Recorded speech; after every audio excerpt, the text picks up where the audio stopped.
In a very surprising move, the Minnesota Twins designated starting pitcher Simeon Woods Richardson for assignment over the weekend. What went wrong? Let us know what you think in the comments.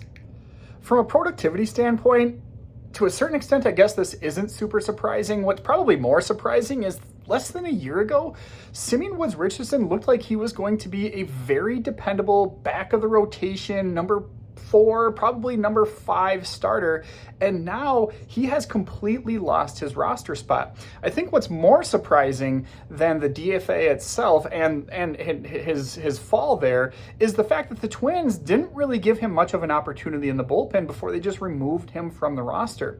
So let's take a look at what went wrong here in the first 2 months of the season that led to him being DFA'd. But before we get into all that, let's set the stage a little bit. SWR was never really a frontline rotation guy, right? Even when he was acquired by the Twins in the Jose Barrios trade, he was the second piece. Austin Martin, a former 5th overall pick out of Vanderbilt, was the headliner there. And SWR was a very nice addition, somebody the Blue Jays had previously acquired from the New York Mets. And in his time with the Twins, he had looked pretty serviceable at various different points. Back in 2024, across 134 innings, he had a 4.17 ERA. 2025, he had a 4.04 ERA in 111 innings. I mean, those are numbers that you will absolutely take from a back end of rotation guy. At that point, you're just looking for somebody who can give you a chance to win a ball game with your offense, and SWR did that. In fact, over his last 27 innings in 2025, he posted a 2.33 ERA, striking out 36 hitters. So again, coming into this season, we had so many options in the rotation, but SWR looked like he was basically a lock. Shoot, even in 2026, he started off the season very well. In his first 2 starts, he averaged just under 6 innings per start and allowed only 3 earned runs. And so in a deep group of rotation arms, again, he was just establishing himself as one of the locks for the rotation. And then everything fell apart in the 7 starts to follow, where he had a 9.79 ERA. In 30 innings, he gave up 38 runs. Opponents were hitting .361 with a .623 slugging percentage against him. And his strikeout to walk ratio was 14-17. He was walking guys more than he was striking out. Now, his FIP was a 6.14, so 3.5 runs lower, so that does suggest some bad luck or some fielding issues behind him, but obviously those numbers aren't anything either. So what happened? And this actually brings us back to a huge developmental win at the end of 2025 when he was actually looking like an ace. He had developed a splitter that opponents were just struggling to hit. They had a batting average south of 100. He had a whiff rate of 37.4% on the pitch. It was just flummoxing hitters. Now, that wasn't going to be sustainable, but I don't think we expected to happen what did end up happening. That batting average that was under 100 this season, it's .352. That whiff rate that was above 37%, this season, it's 20.4%.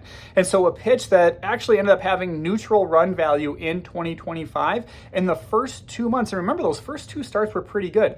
So in 7 starts, essentially, the run value of that splitter is -13, and opponents have a WOBA, a WOBA of .481 against the pitch. That's really the key to what has happened to SWR over the last 7 starts of his season. But that wasn't the only offering that struggled this year. The slider as well. He had again very good results in 2025 against that slider at .210 batting average with a 27% whiff rate. In 2026, that's a .356 batting average with a 17.4% whiff rate, and again, a negative run value. Now, here's the biggest thing in all of this, though, and this might not necessarily be his fault, but part of the problem was that he kept going back to those pitches. And so when your 2 primary swing and miss offerings aren't producing any swings and misses, that isn't going to allow you to survive in the rotation. So how did that end up in a DFA? let me preface this with, I have no insider information. This is completely speculative. This is just my opinion, but I almost think something had to happen, maybe behind the scenes. Maybe there was a conversation about moving him to the bullpen and he was just adamantly against that idea. Maybe there was something else that happened, but I'm just confused at why he wasn't given a more of an opportunity in the bullpen, since our bullpen is one of the worst in baseball as it is. And he's out of minor league options. So that's why he couldn't just be optioned to St. Paul. The only way to remove him from the active roster, from the 26-man roster, was to DFA him. And so again, I don't know why that's the route that they went, but in terms of why he was DFA'd and not optioned, it's simply that he was just out of options.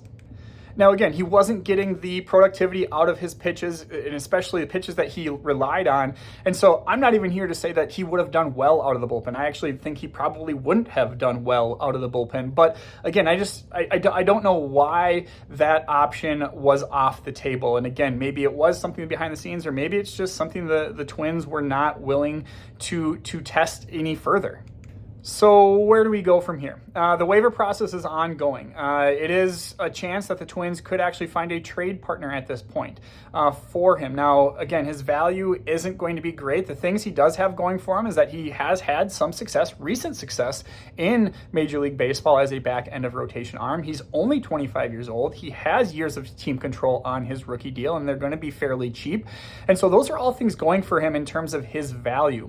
At the end of the day, that might be the best outcome for both sides, the Twins and SWR, is just to get him kind of into a new organization, change of scenery, that type of deal. But I really don't think the Twins are going to receive much in return, just again for how unproductive he's been, especially in two of his premier pitches. And so we'll see how that plays out here in the coming days. If you want a deeper dive on this, make sure you check out Cody Christie's article on this matter on twinsdaily.com, and stay tuned for how this process plays out by visiting twinsdaily.com.